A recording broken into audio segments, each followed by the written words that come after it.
Hi, and welcome everybody to the Winner's Circle Sports Betting Channel. My name is Ross Benjamin. I'm your host, and I'm joined by the law firm of Mr. Jesse Schule and Sean Higgs, otherwise known as sports betting experts, extraordinaire. Couldn't put those two E's together, guys. Anyway, it is Friday, September 22nd. We're live. We would encourage all of you who have any questions on the upcoming college football or NFL card to chime in, or any questions in general, even Major League Baseball, or you have any questions about sports handicapping in general, or comments. We're more than willing to respond to you, and just keep it respectful, folks. Anyway, Jesse, how are you? How do I look, Ross? I'm sorry? How do I look? You look great, man. Well, that's good because I feel great, man. I got a haircut. Right, okay. I had my Sun Belt Game of the Year on Georgia State last night. Big outright winner. I feel great. I'm really excited about this week. I mean, this is apparently the most ranked versus ranked matchups since 2005 in college football. And I'm excited about that. Absolutely. Can't wait.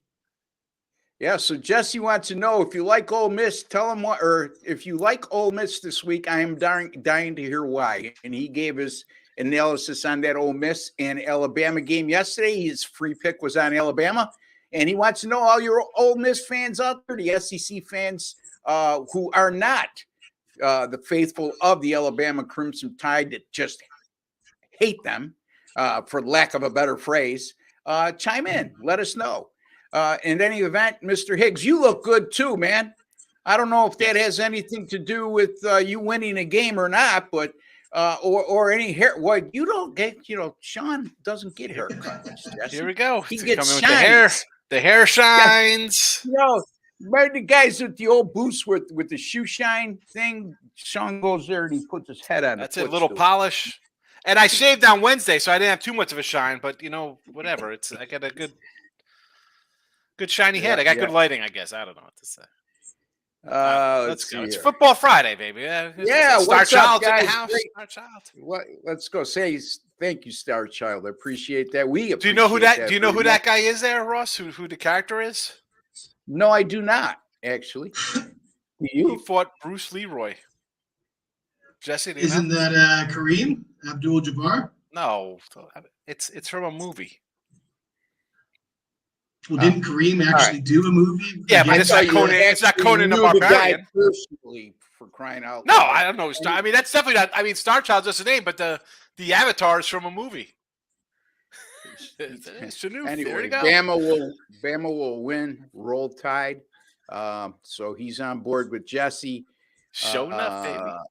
Show enough. What is that? I have no idea. I know that Sean likes to show off, but I don't know who shown off is. Anyway, show enough. Right. Come on, we got some. Russ doesn't know. Russ doesn't know 80s. He doesn't know 80s movies. Star Child. Hey, look, Jesse's like borderline kind of. I'm in the world of reality, buddy. Not this fictional space stuff and all that kind of stuff. Well, listen. When I watch a movie, I want to see reality. In 1985, I was 11, so it was good for me. In 1985, you were 57.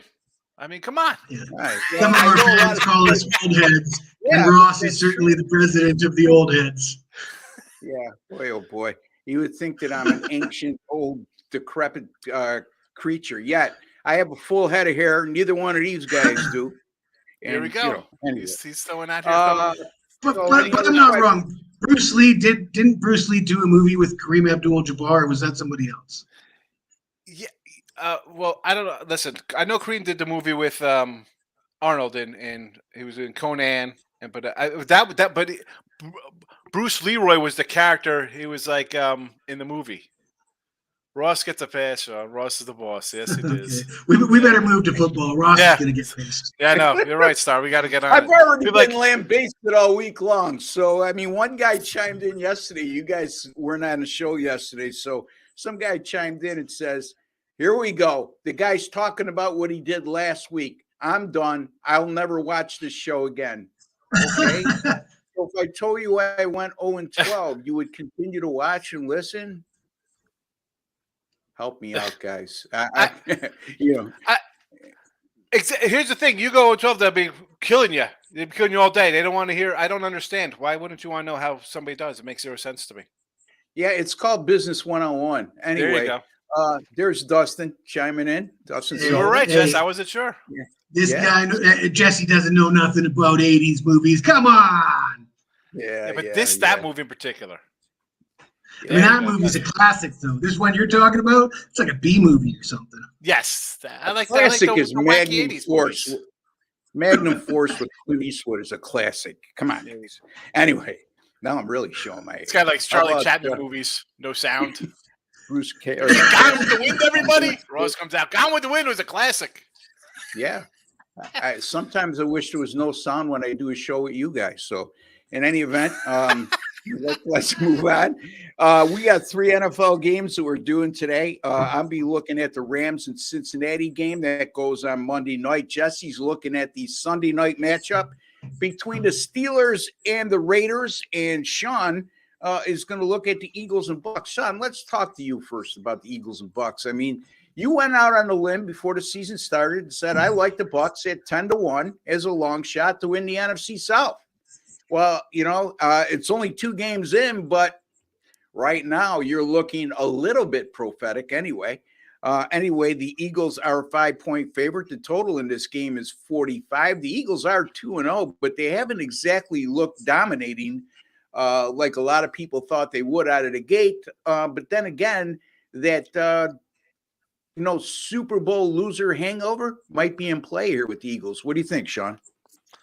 Well, you have Tampa, and they haven't really looked all that great. They're 2-0, 2-0 ATS, right? You got outplayed by the Vikings and pulled the win. You got a interception for a touchdown to pull out a cover there, and I had them both games.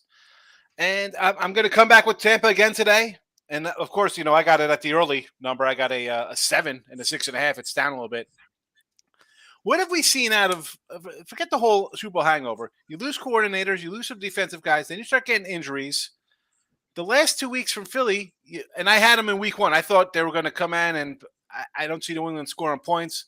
They lucky to win the game. Forget about covering by half a point. Lucky to win the game, all right, after jump out to a big lead. Minnesota, 4 turnovers to get you to a win. 4 turnovers, and they get 2 giant plays, like a 60-yard touchdown. And now you're going down to Tampa, who, again, no one respects, right? We'll go back to them to win a division. Why wouldn't I take a shot on a guy? Baker has won games in the NFL. You got basically 2 rookie quarterbacks and the Saints who, well, where are the Saints? The defense, and this is why I talk about Tampa Bay, the defense is solid. It's a solid defense. Granted, it's Tom Brady when they win 31-15 in the playoffs over this team 2 years ago or a year and a half ago, whenever. Still the same defense, and Hurts really didn't do much in that game.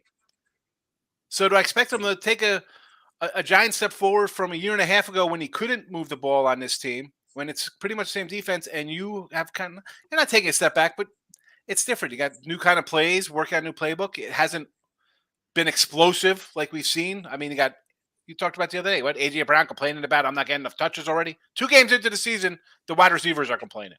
Give me the points of Tampa Bay here. Give me the points. I don't want to say an outright win, because a lot of times I'll take a dog and think it's an outright winner. This one here, I'm kind of thinking it's going to be kind of a close game, and if they pull out a miracle win, super. But at this point, I'm just hoping this stay cover, because I could see the Tampa just having a blow up, because they haven't had a good game, but they haven't played a great game either. No, and you mentioned their defense. I mean, they still got some pretty good wide receivers, and Mike Evans and Chris Godwin. And these guys. I mean, if Baker Mayfield, he threw for over 300 in week 1, I believe. I don't know what he did last week statistically. I can't recall, but in any event, you could do a lot worse than Baker Mayfield is your starting quarterback. Now, has he lit the world on fire? Has he lived up to the expectations of being a number 1 draft choice overall? Absolutely not. If he did, he wouldn't be on his 3rd team or his 2nd team already, or whatever it is. He'd still be in Cleveland. But by any stretch of the imagination, he wouldn't be the first quarterback that matured in his mid-20s, So we'll see what happens and what transpires. Sean, you make a good point, because, Jesse, it's not like the NFC South isn't there to be taken. New Orleans, good team, not a great team. They've struggled a little bit offensively. Their running game has been less than desirable. Again, you got to give them an excuse because Alvin Kamara has been suspended to start the season. And then Atlanta is another team to keep an eye on, man. I was unimpressed with their first week win, but last week coming back, I might have been even more impressed with Atlanta last week in that 1-point squeaker over Green Bay, what they showed in that game. They thoroughly dominated the Packers, especially in the second half, coming from 12 down. So, I mean, the Tampa pick to win at 10-1 to win the division, Jesse, isn't as zany as we thought it was when he first said it. Yeah, I'll be the first to admit that I did laugh to myself a little bit, had myself a little chuckle when I heard Sean say Tampa was going to win the division. That said, I've always been a bit of a fan of Baker Mayfield, and I did certainly agree with Sean that he gets a ton of hate. Oh, he's so bad. I mean, for a guy that's so bad, he's won a few games. He's been a competitor in the league, and yeah, not all first round picks turn out to be Pro Bowl quarterbacks. He's still a starter. He's still justified. His play justifies being a starter in the league. And, he's got a lot of tools to work with. Mike Evans, great receiver, a decent receiving core, decent defense behind him. Absolutely. I'll be taking the points with the Bucs, and I'll be fading the loser in the Super Bowl probably for the first half of the season moving forward. From this game say the first 4 weeks is really, and I'll have to do a further study on that, and I'll disclose that in future shows. But the first 4 weeks or so, there seems to be a hangover, and it shows you how good Philly is because they've been flat in the first 2 games. And Sean pointed it out, extremely lucky to win that game in New England. I mean, they jumped out to a 16-0 lead. One of the touchdowns came out of pick six. And they held on for dear life at the end to come out with a 5-point win as a 4.5-point favorite. Go ahead, Sean. How about Philly's 4-10 ATS as in their last 14 as road faves, and that's basically since they've been good. So good as they've been, they don't really cover the number all that much on the road. Numbers say 4-10. Yeah, but they still, the books, they have 5 number. A wise man told me a long time ago, and I don't want to disclose his name because he's not anybody known in the sports betting industry, just a real sharp guy that I was sort of a mentor to me my early days. Always keep an eye on underdog 5 or 5.5 because it's off a key number and it usually favors the underdog. And sure enough, I ran it through my database and he's right. It's not like an astronomical win percentage. But when you get a dog of 5, 5.5, it's sort of in between all the key numbers of 3 and 4 and 6 and 7, and it seems to favor the underdog for whatever reason. So I can't give you any definitive. Yeah, go ahead. Let me ask you on that though, because it's sitting at 5 now, but when it opens at like 6.5, 6, 7, whatever comes down, do you give the same kind of credence to that when it moves off of a opening number after a few days? Like, because this was a 7 and then right immediately 6.5, and now it's come down the last day. So how do you look at it? Because I know me, like I like that opening number, whether it's there for a half a day or whenever. Like that's the number I go off of, not where it's on a Wednesday. Like, well, it's Wednesday. Well, look at the opening number. Well, it's not the opening. It's the 5 isn't the number because it was really basically a 6.5 after the 7s were taken on the first hour of play. Yeah, to answer that, it's a loaded question, Sean, and I know where you're going with it. And it's a good question. But I brought the 5 and 5.5 up as a topic of conversation more than something I abide by. Yes, I did run those numbers. Yes, it is true. More times than not, if you're getting 5, 5.5, it's an underdog. You cover more than you don't. But to answer your question, I go back to I take every situation as its own entity. You know what I mean, Sean? So, but I would agree with because your numbers have it as the spread. So I would agree that they'd probably cover because it probably was at a 6 or 6.5, and it's come down to that number to close at. Like, you know what I'm saying? Like the 5 is really, it's like a number. Like, but who's if it taking goes a the 5 other on an way, opener? I think what you're asking is what happens if it goes the other way? Like they open at 5, 5.5, and they go to 6 or 7. Yeah, again, it goes back to, and I don't know, Jesse, how you handle situations like that, but I take it as its own separate entity. We're not talking about a handicapping strategy. We're talking just about actually 2 single numbers, 5 and 5.5. Any thoughts on that, Jesse? Before we move on? Yeah, it's not a tool that I use very often. Much like Sean, I'm more focused on the opening lines. I want to have my picks in before these movements come along, and I don't pick certain numbers and go with historic. Let me rephrase that. I may bring that up as something to add along to my portfolio. But as I've said many times, the way I break down a game is I have to stack up evidence. I'm like a prosecutor in a trial. I'm looking to stack up evidence, and then I need to have a rock solid case where I can go in front of a judge and jury and completely convince any man with a half a brain that this is the right side. And that's how I break down a game. So one little nugget, one little piece is not enough. That's like I always say, don't marry yourself to just one aspect of handicapping. You've heard me on numerous occasions on this show bring up betting angles. And I look at betting angles and I put a lot of stock in them, but it's not solely the reason I pick a game. There has to be some other contributing factors too. Jesse couldn't have put it any better. You're stacking up evidence to why you like this game. And sometimes when you really like a game, you can't make a case for the other side at all.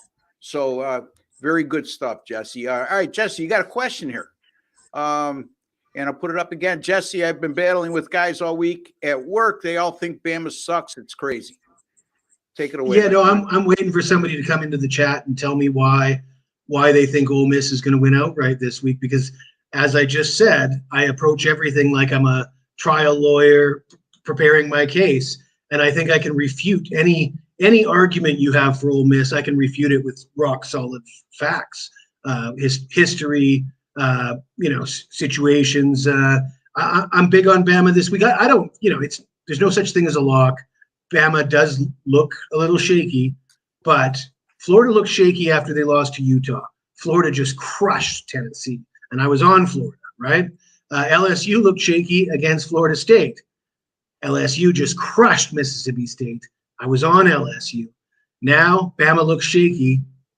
I'm on Bama. That's just how I'm rolling. I think there's plenty of historical evidence and plenty of stats to back all that up, and I'm prepared to talk about it. So if any Ole Miss fans out there want to hit me up with why I'm wrong, tell me about it. Put your dukes up. Put your dukes up, because Jesse's going to come out swinging. And you're right, because we took a lot of flack, myself and you, for liking Utah against Florida from the Florida Gators fans. But last week, Florida was my top play of the week against, a nationally ranked team in Tennessee, and they win the game outright as a dog. Are we talking about Notre Dame and Ohio State? We can.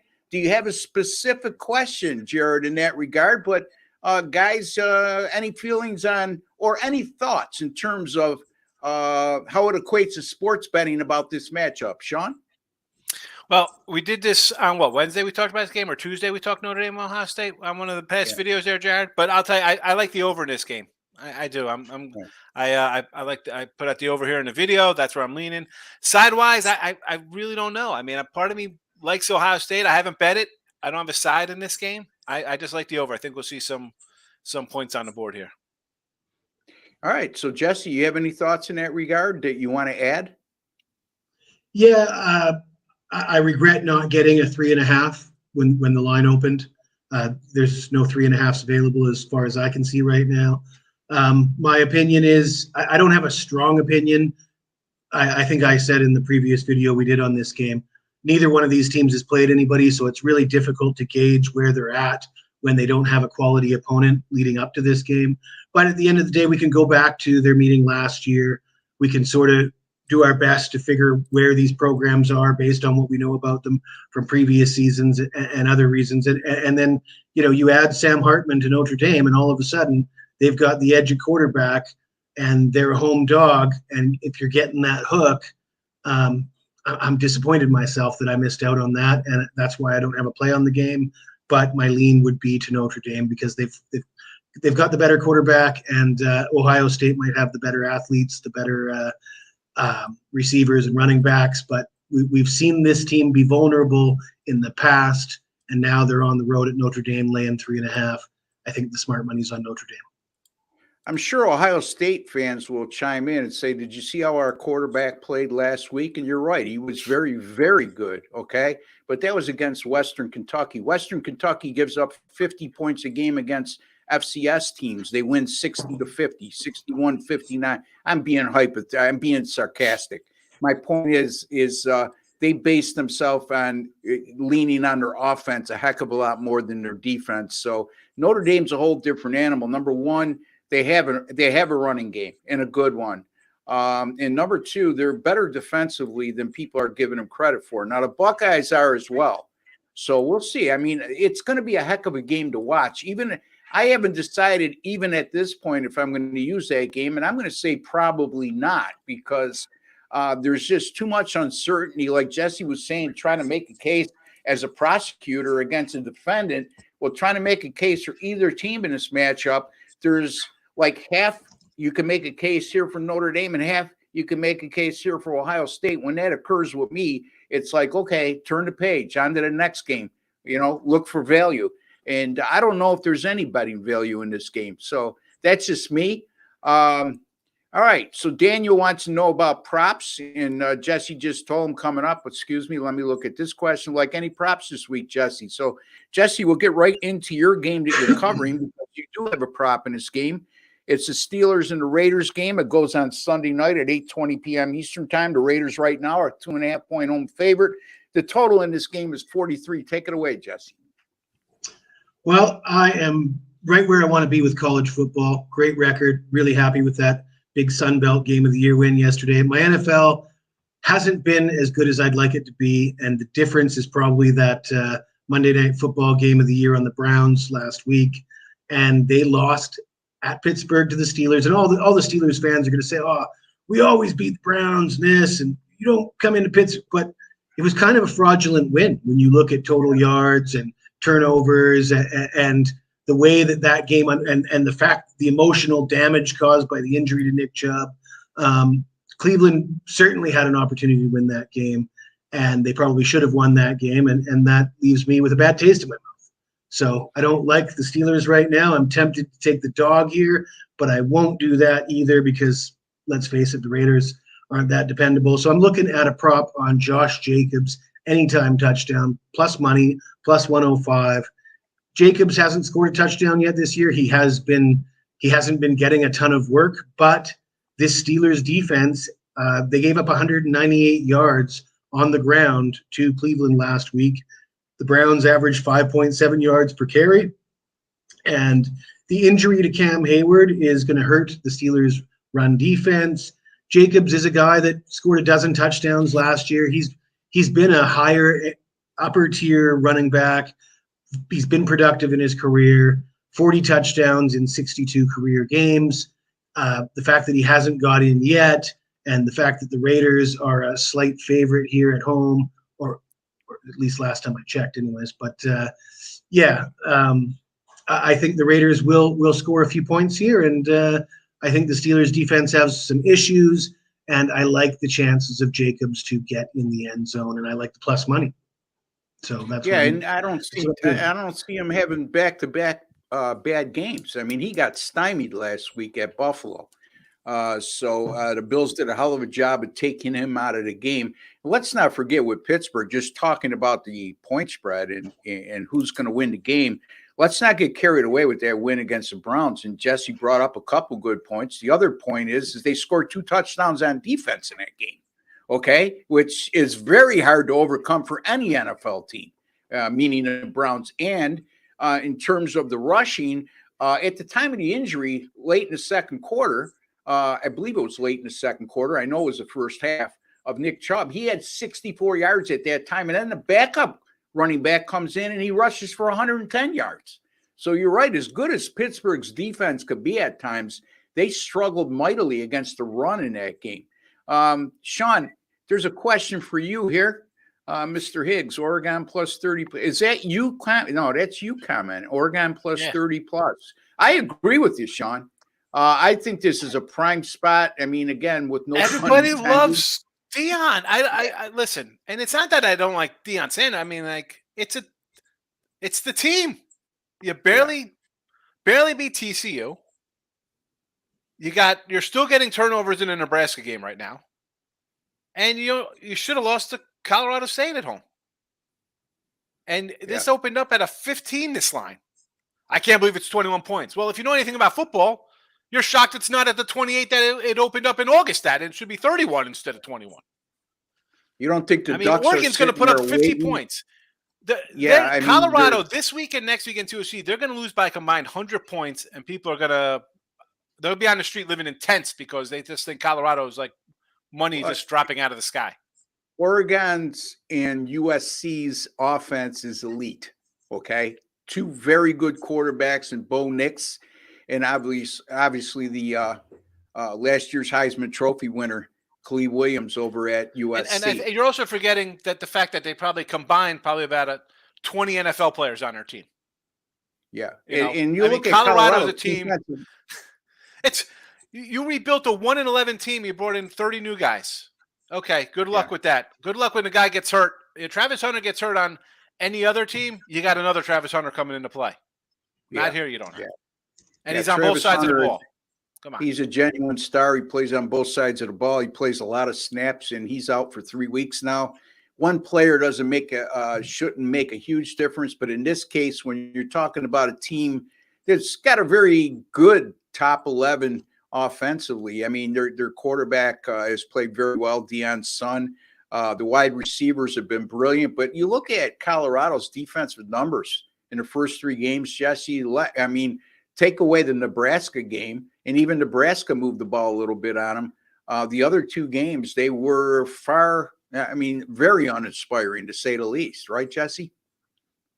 Yeah, I'm a little bit disappointed because I had this game circled on my calendar. It was a great game, the Colorado State game. As a fan watching it, it was a great game to watch, very exciting. But if Colorado just wiped the floor with them, what would this line be? I mean, Sean says they opened at 15. There was all this hype. We've heard sportsbook directors say that there's been more money bet on Colorado games than the entire slate of NFL for the upcoming week. And I think this line tells the fact that this line opens at 15, quickly goes to 21. It leads me to believe that Colorado fans, as passionate as they are and all the talk they have, they got no money. You know, where's your money? Put your money on Colorado because the line indicates that Colorado fans ain't got no money. Yeah. Well, you know what? We take a lot of flack, and rightfully so, because Colorado has exceeded any of our expectations in the first 3 games, and we've took a lot of backlash. Their win total went to 3.5. They basically had their win total. But the bottom line is, guys, is it's not like we have a vendetta against Deion Sanders or the Colorado program. We're looking at point spreads. And yes, we were wrong, dead wrong. I was dead wrong in week 1 against TCU. But when I see a Colorado State team go into Boulder last week, and I know it's a rivalry game, but I don't think that's such a huge rivalry. It's not like, most of those kids at Colorado never played against Colorado State. They can care less. Okay. And they struggled with Colorado State. They had to make a miraculous comeback to send the game in overtime and then win it, I believe, in 2 overtimes, right, guys? If I'm not mistaken. In any event, that's the same Colorado State team that lost 50-21 or something like that in their opener against Washington State at home. So who might be the 6th best team. They might be the 6th best team in the Pac-12, Washington State. Dustin is asking Oregon, Colorado over the total. We will have a track meet here. Sean, I mean, it's what, 70 something? Yeah, I think Oregon scores 50 something. So can Colorado score in the 20s? Possibly. I mean, it should get there. I mean, Colorado's going to put 45 to like, I don't know, I wouldn't be shocked. I wouldn't be shocked 63. And I said this in week 1 when he opened at CCU. I said, the guys just put a target on his back because everybody else comes in and no other program has hype like this. So any team that's got a chance to run it up and to just, because all it is just the Deion cycle. And I like, again, I like Deion. But if you don't think coaches are going to look to run it up on this guy and this team, the way they are, the players do a lot of talk. Okay.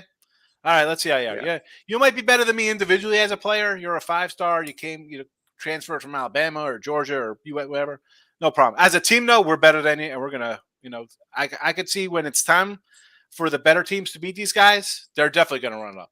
They'll run it up. Yeah, and I also think that Colorado has no run game right now. Okay. Yes, the freshman running back had a really good game at TCU, but since then, really, their last 2 games, they haven't shown an ability to run the ball with any frequency, and they've been very happy.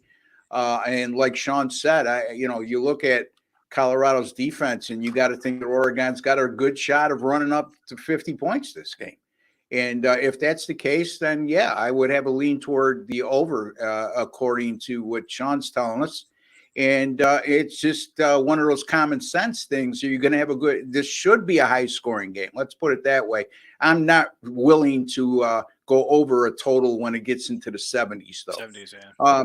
In any event, Troy Franklin over receiving yards looks nice. Troy Franklin, anybody? What are they? What are the yards? I don't know. Arbo, people do to come in and chat like, hey, what do you think about this? And I have no idea what the number is. Like, you can't just throw it. Yeah, if you help us out a little bit, Arbo. Props are there? Yeah, exactly. Again, we're not going to answer questions if we can't answer it in our minds in an intelligent manner. And this is one of those that we can't. It's not like we want to sidestep. Give us more specifics on what you're asking here, and we'll be more than willing to dabble in and give you an opinion. Caesars has Troy Franklin over 82.5 yards. Any thoughts? I mean, again, I'll be honest with you. I don't even know who Troy Franklin plays for. I quite honest. So they're going to be giving you hell in the comments, Ross.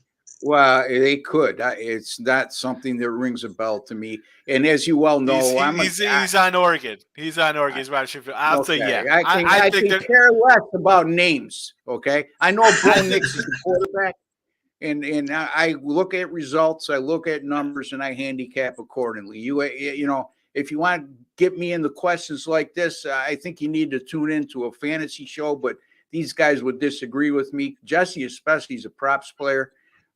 Jesse, any thoughts since you seem to I don't play too many props in college just because it's not tough. As much of a market for it. It's tough to keep track. You know, there's a bunch of teams, but actually my thought, you didn't ask me my thoughts on the Oregon total that you guys just spent 5 minutes talking about. I was a little bit offended by that. So now I get an opportunity to talk about the total. If I was Oregon's coach, I would look at this game against Colorado and think, I want to get out of here without Bo Nix hurting his knee, without some of my offensive linemen going down. I'd look to take care of this game early, put in backups, and run the ball in the second half and grind out that clock. Where's the value? You can score 50 on Colorado, and you can hang your hat on that. What if you lose a starting offensive lineman, or if Bo Nix tweaks his ankle or his knee? That's not worthwhile to me.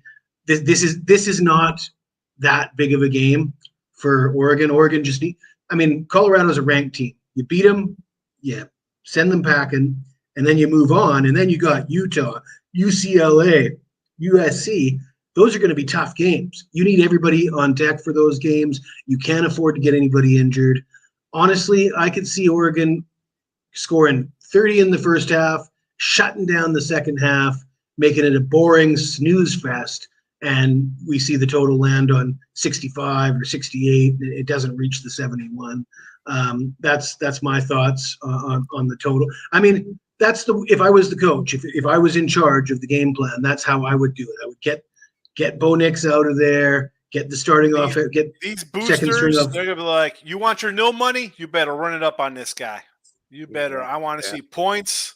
And Franklin, by the way, I looked at his numbers: 83, 103, 106 yards. So I'd probably say, yeah, you want to go over 83 yards in this game. He might have that in the first half. Yeah, maybe in the first half. He'll have maybe that in the first half, I think. On 2 plays or something. And again, before you jump all over me with Troy Franklin, and you don't think that I don't know anything about college football, I'm a handicapper. Okay, I know a lot about college football. Names, I can care less unless it's somebody that's a household name that I recognize. But in terms of players on both sides, way too many players in college football to know everybody. Okay, and how did I don't think I can name 10 college football players.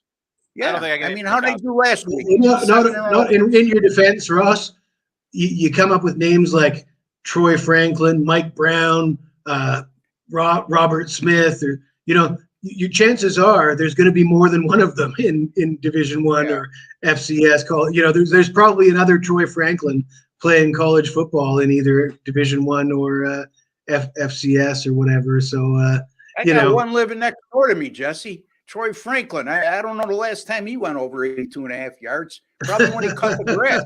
Anyway, anyone on Middle Tennessee against Colorado State? Yes. Yeah, Colorado State. Yes. Colorado State coming off that emotional loss. Showed me a lot offensively last week, and Middle Tennessee's sitting there waiting. I don't know. Jesse, you seem to have an opinion. Yeah, I mean, just a classic letdown spot. You got to think Colorado State is going to be overvalued. This isn't on my premium card. I already did my spiel about stacking up evidence. I can't make a rock solid case for this one, but certainly as far as leans go, early leans and just knee-jerk reactions, it makes a ton of sense fading Colorado State in this spot. Situational spot. Sean, you want to add anything to that? Yeah, no, just it. I mean, obviously the only way to play that game would be mid-10 off of the double OT loss, but I didn't play it. Russ, do you still like Atlanta +3 against the Lions? I do. I really do. Yeah, I mean, you look at where the Lions, how hyped they've been. And they go last week, they lose 37-31 in overtime against Seattle. I think Atlanta's a lot better team than people are giving them credit for. Now, are they a legitimate threat to get to the Super Bowl? Probably not, but they're certainly a legitimate threat in the NFC South. And until Detroit shows me more consistency, I'm not crazy about laying any points with them right now. Now, that's not to say I don't think Detroit's a good team, because I really like Dan Campbell and I really like the Lions. But in this spot, I think you're going to see a lot of Detroit action. You see the line move down, right, guys? I mean, it came down all the way to 3 from an opening number of 6 last week. So any thoughts from you, Jesse, on this particular matchup? I mean, I had a glance at this game, and my first knee-jerk reaction was, hey, I know people are high on Atlanta. They've looked pretty good so far.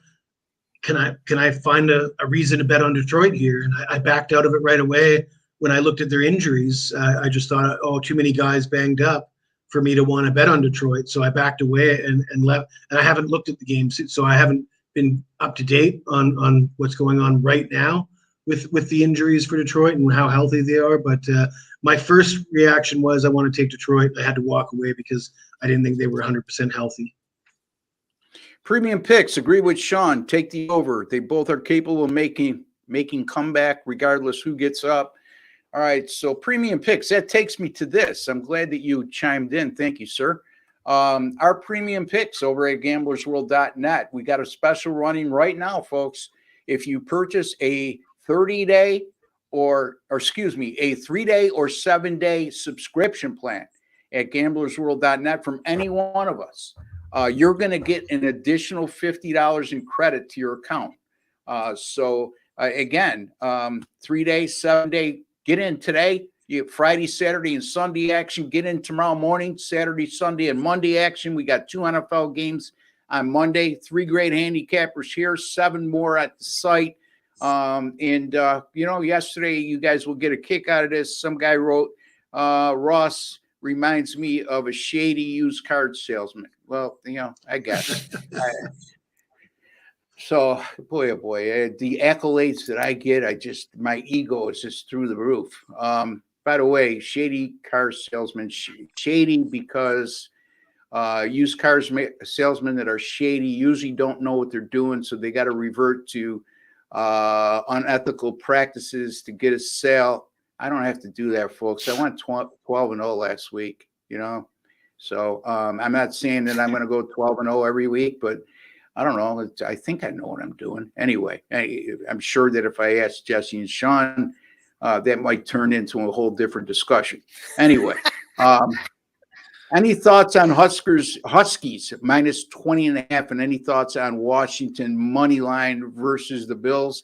Loving Washington this week. I will say this. I know a lot of guys have chimed in that they like the Bills in this game. And I'm an avid Bills fan, but this game scares the hell out of me. It really does, because I got to see back-to-back consistent performances. And the Washington defense, especially their front four, could create a lot of havoc.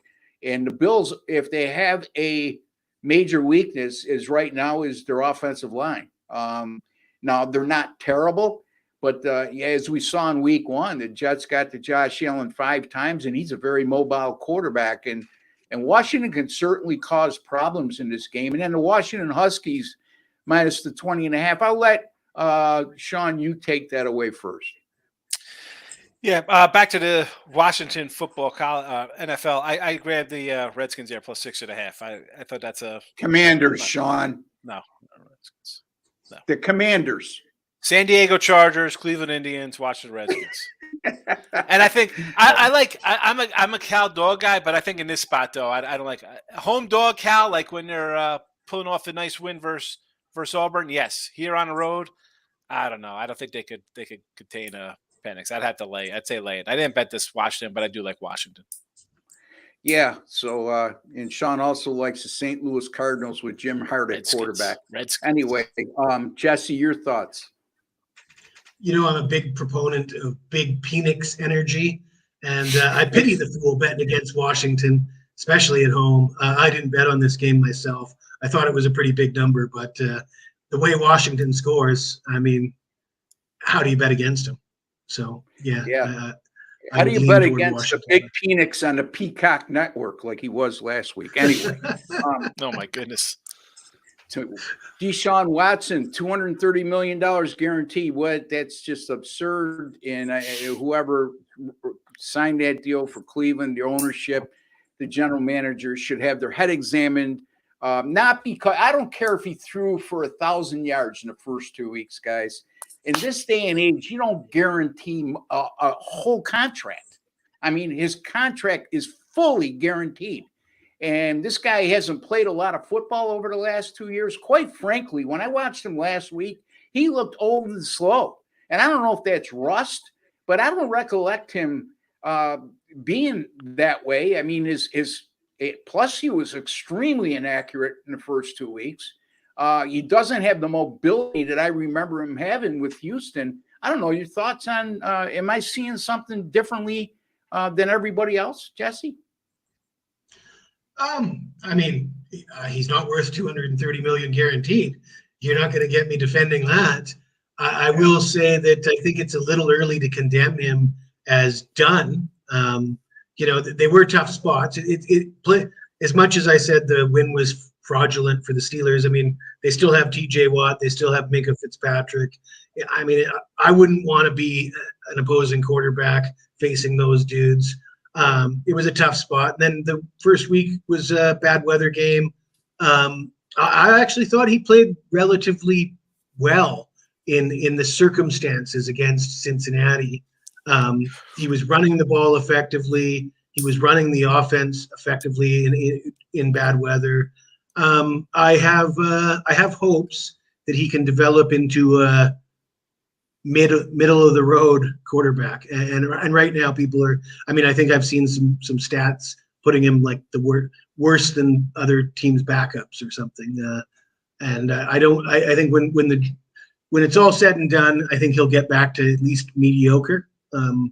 But yeah, that isn't worth $230 million either. So, No. so yeah. And say what you will about Josh Allen, I'll take him any day of the week over Deshaun Watson. I mean, you're talking about other quarterbacks, Justin Herbert, Patrick Mahomes. There's several quarterbacks that are worthy of that type of contract more than he is. I'm sorry. The guy's not won anything, and he's been out of football, and he has a checkered past off the field. So, I mean, there's a lot of reasons why you could look at that contract and say, what, just ridiculous. Good morning, gents. What about Oregon team total over from El Dolhar, our buddy? Yes, thank you for chiming in, El, and we appreciate the support you've given us on this channel right from the get-go.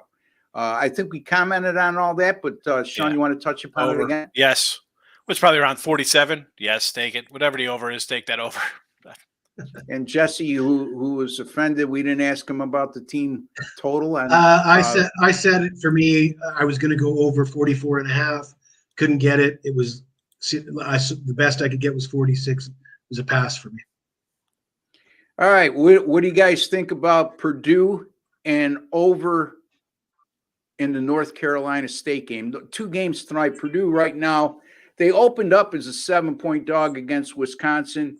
They're down to 5.5. Purdue coming off that loss at home to Syracuse last week, 35-20. Wisconsin's shown a vulnerability. I mean, they went on the road and got beat by Washington State. I don't know how much you want to put stock in their win last week, which wasn't overly impressive. And then the North Carolina State and Virginia game over the total. I'd sort of have a lean toward that, even though I'm not using it tonight. Start with you, Sean. Yeah, Purdue. I like Purdue there. I had actually put that on midday money earlier in the week at a better line. So I like the Boilermakers. And I got no real thoughts on NC State. I mean, Virginia looks bad.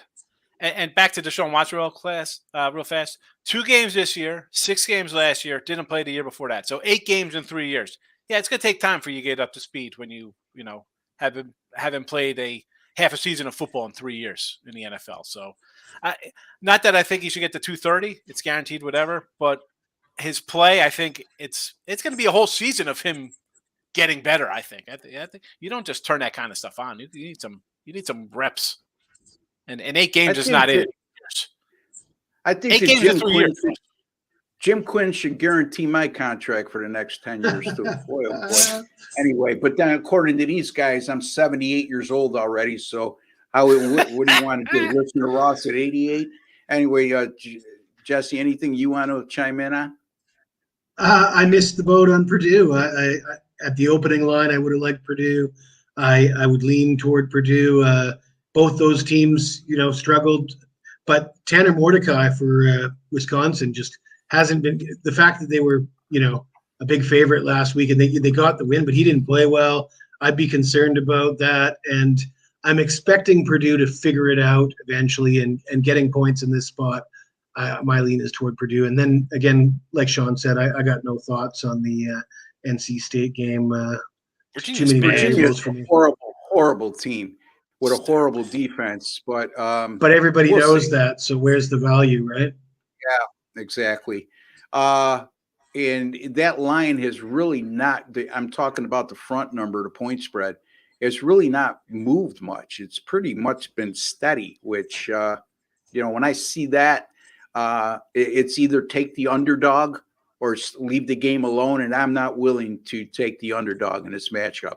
I took UCF and Kansas State earlier in the week when it was 54. I'm not sure if you went over or under. Figured it would go up now. It's went down to 52.5. I think because of the weather. I thought it'd be back and forth game with points.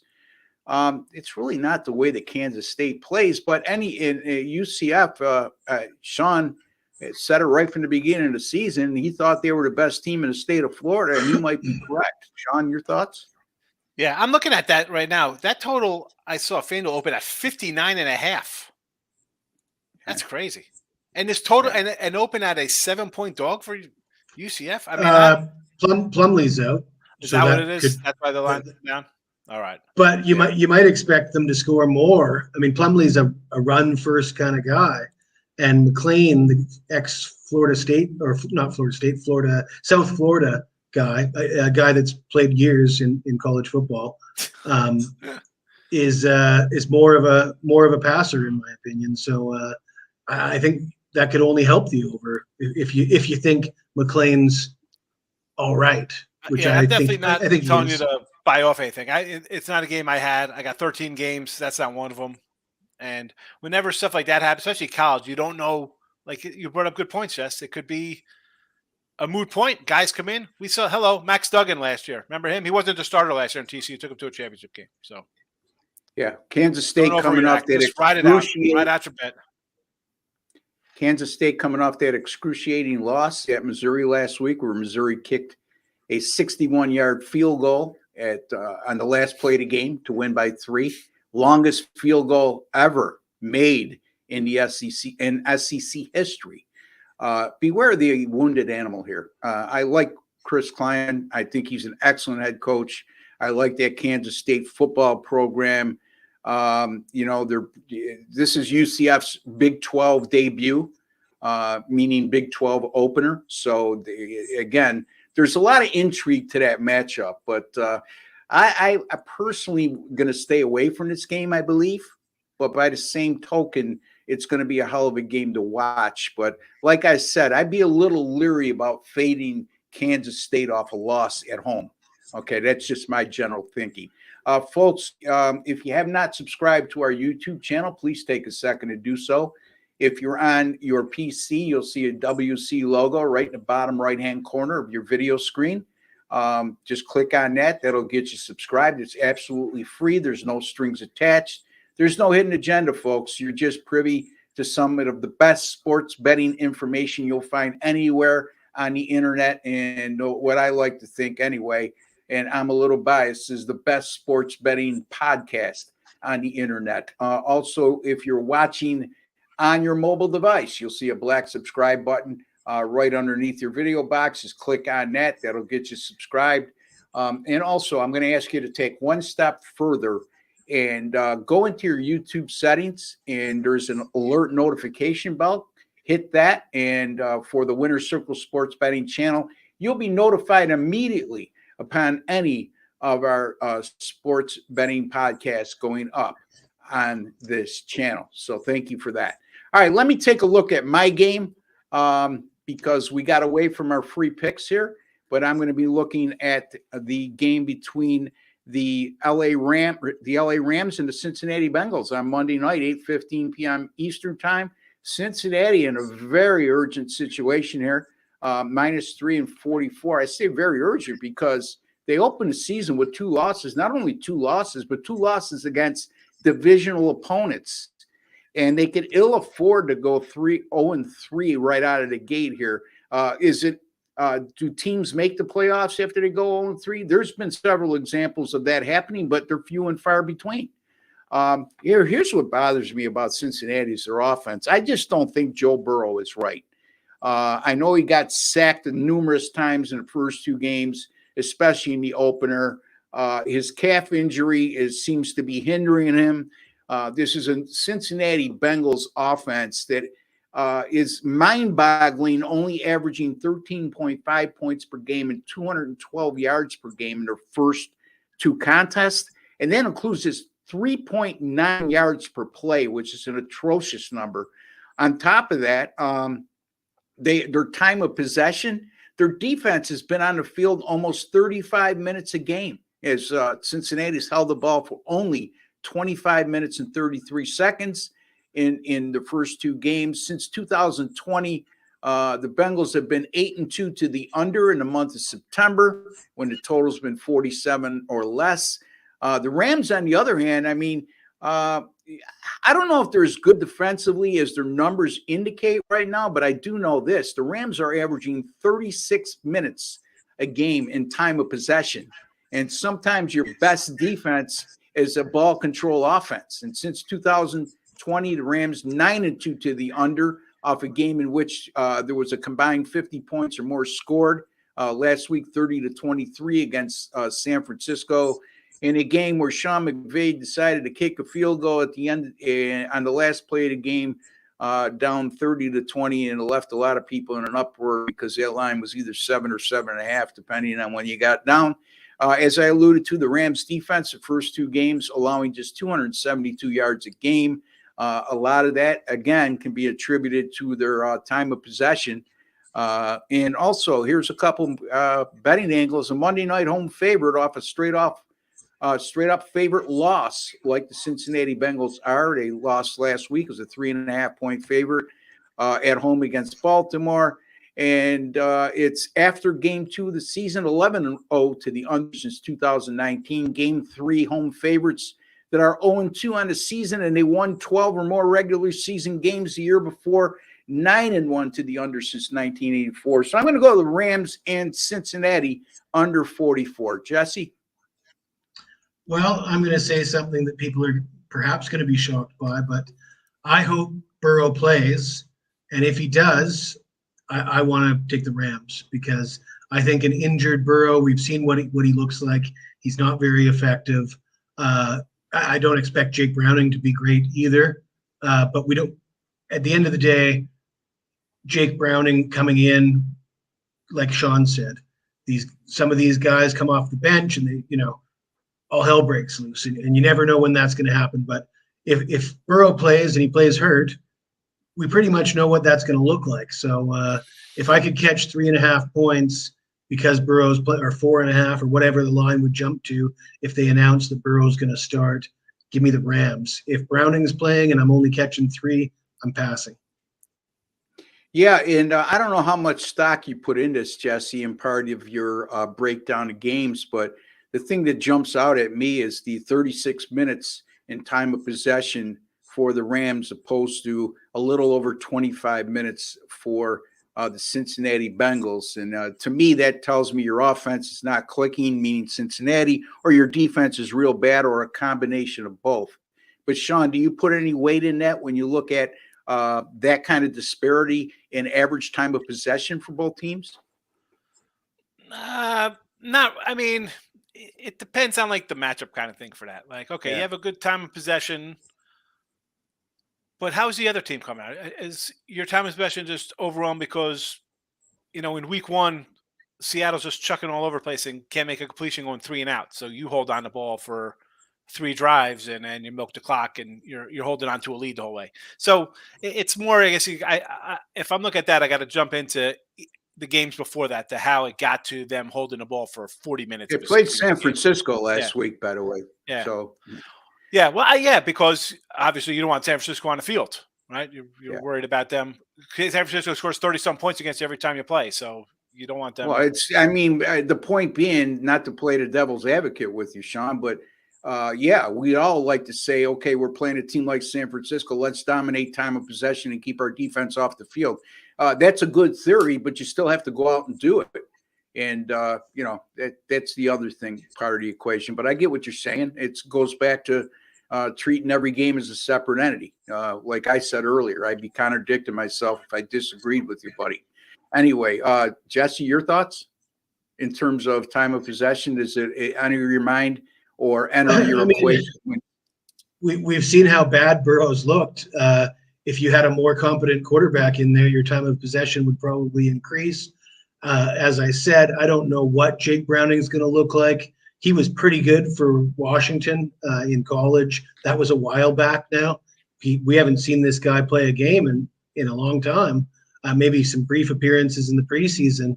And who knows what to expect from that. But I think certainly better quarterback play would allow them to would extend drives and sort of fix that time of possession problem. And that's why I'm so leery to bet again. The value goes down. If Jake Browning plays, you add that variable where he might be not bad, but you got to pay a price for that. When we already know Burrow is injured, he's not playing well. More I'm pretty certain that he's not going to just flip a switch and all of a sudden be great, given the way what I've seen from him. So I'd rather get more points with Burrow in there and fade Cincinnati. I think Browning might, let's give him a 1 in 3 chance of coming in and maybe solving some of the problems that they've had because Burrow's been so bad because he's been playing hurt. I guess that's what I'm saying. Let's not get carried away with the Rams' defensive numbers of 272 yards a game in the first two. Yeah, they played some, Seattle and San Francisco. San Francisco's an elite offense. Seattle put up 37 last week against Detroit. But the fact of the matter is when your defense is only on the field for 24 minutes a game, you better be under 300 yards. So we'll see what transpires if those types of numbers like time of possession even out. Speaking of Colorado State, Mark chimes in. I like Middle Tennessee to catch them tired this week. I don't know about tired physically, but emotionally, possibly. Yeah. So, I mean, Jesse touched upon that, and so did Sean. So, and Al has one more question here. I like Washington State team total over 27.5. Cam Ward is a stud. Yeah, as long as they protect him. Jesse?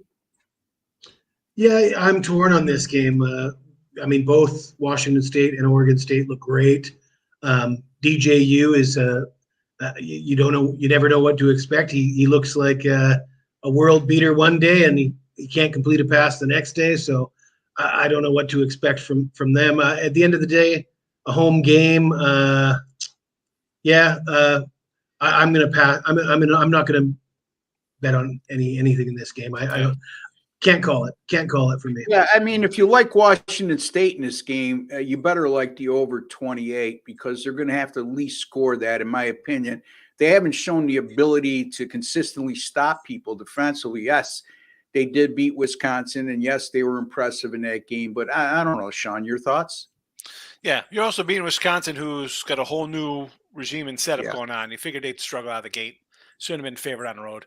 And I think Oregon State, I like them more in like the dog roll. I don't want them being a favorite on the road. That's not where they thrive. They're the home dog like Washington State is. And so, again, I didn't bet this game, but definitely lean towards the home team in the points.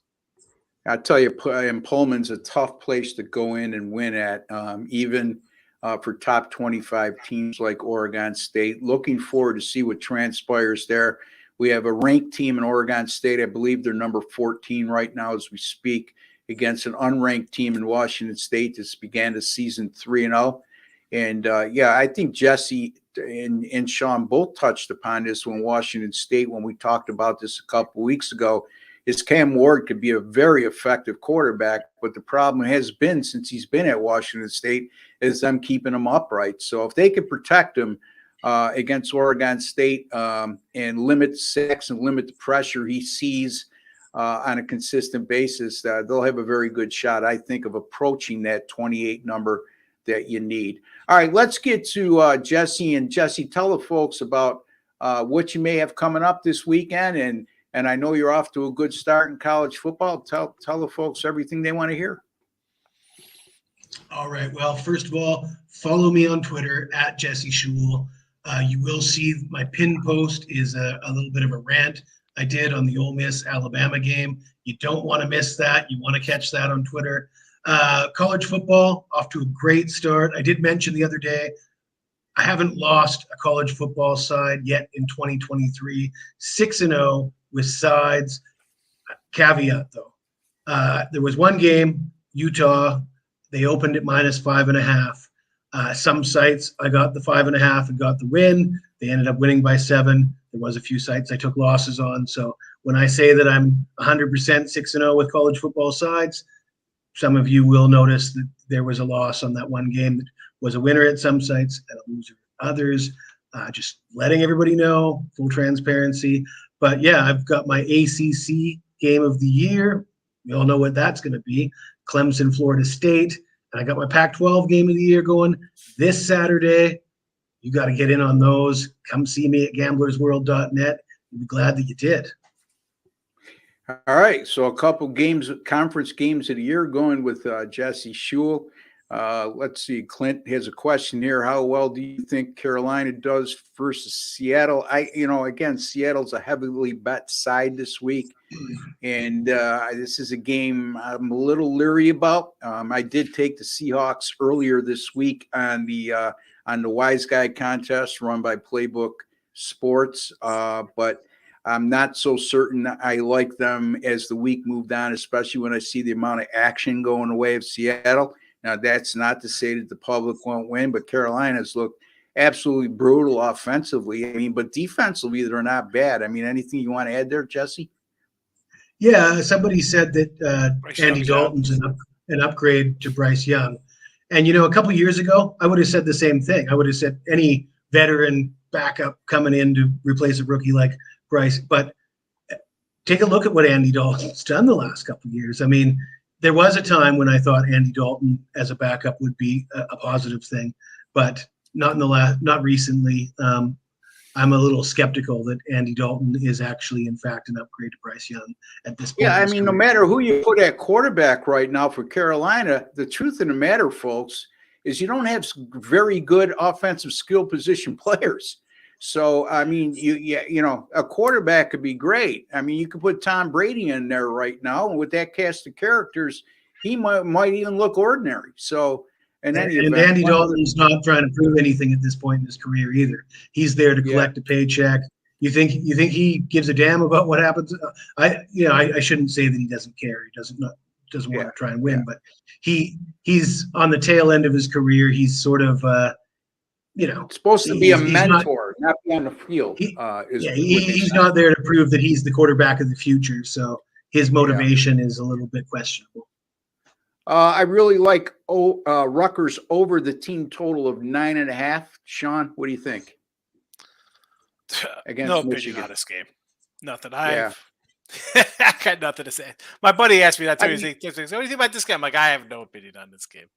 If Rutgers covers this game, it's going to be because of their defense, not because of their offense. Michigan's a very good defensive team. You can get a defensive touchdown and make it really easy on yourself. That's not something I want to even come close to touching. It's a good question, but it's not something that I don't know. Do you have a definitive answer on that, Jesse? Because I certainly don't. And doesn't seem I do. I have a definitive answer, and it is we got Ole Miss, Bama. We got UCLA, Utah. We got all these great games. I'm not even going to waste a second of my time talking about Rutgers. Yeah. No doubt. But again, some people find value in those types of games. I'm not one of them. Doesn't seem like either one of you are either. Dan's Rants. Hi, Dan. Dan's an avid follower of ours and always chimes in on the comments.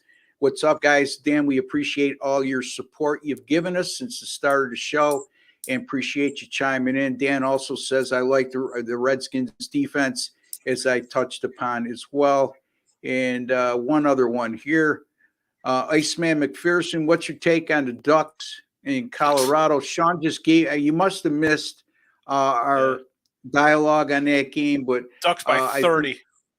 All three of us are pretty much leaning toward laying the points in that game against Colorado. Okay, Sean, tell the folks a little bit about what you may have coming up this week, and also anything you want to share with the folks in terms of how you've been doing of late. Yeah, so Midday Money's coming up in about 15 minutes right after this. I was about to get out of here. I got to get ready for my Midday Money show. I told Dan Ranson here, I go, the pen is out, Dan. He not only hit me with affiliates free money at 4.5, he said it's a blank check. Tampa Bay. Bet your children's unborn children on Tampa Bay. Jesse will tell you, when the free money comes out, I bust out the pen and I write it down in my book. And you'll be held accountable, Dan. Yeah, you know what? I'll say this about Dan. He might disagree with our opinions at times, but he always does it in a respectful manner. So but that's what makes that's a good show. Yeah, exactly. That's like, I'll be going into that in 20 minutes with my guys. Like, that's how it is. It's like people like what they like. It's fun. Yeah. There we go. Yeah. I enjoy it. So, it's good because next week we come on here, he's going to be like, hey, what did I tell you? That's the best part of the live show, Ross. People are like, I said that here. It's right here live. I said it. Midday Money in 15 minutes, 20 minutes. Mr. Sean Higgs on Twitter. NFL college football, 27 games this weekend. Locked and loaded. Let's go. Yeah, Sean's a valiant player, but Sean's track history of winning speaks for itself again. 500 this year. 500. I'm 500 out of the gate in NFL college. So I'm spinning wheels. Okay. But hey, it is what it is. It's only 2 weeks in, okay? I'm not and remember, folks, this guy made 207 picks in the NFL last year, went 64% against the spread. So you might want to consider buying Sean's annual package for the NFL at gamblersworld.net for $5.99. Okay, myself, I went 2-1 yesterday. I lost my first football game with the Giants last night after going 12-0 last week. Okay, back to reality. Now we start all over again. But yes, coming off last week's 5-0 showing in the NFL and 7-0 in college football, including two 5-unit top play winners in the NFL on the Dallas Cowboys, easily over the Jets. In college football on the Florida Gators, plus 6.5 outright over Tennessee. I'll have a lot of action going on this weekend. And don't forget, folks, you can get my $99 3-day package starting today. You can cover yourself for the weekend or tomorrow morning and get Saturday, Sunday, Monday, and get an additional $50 credit while you're there. Also, my NFL college football annual packages, $5.99 a piece, $8.99 for both combined. That goes for all of us.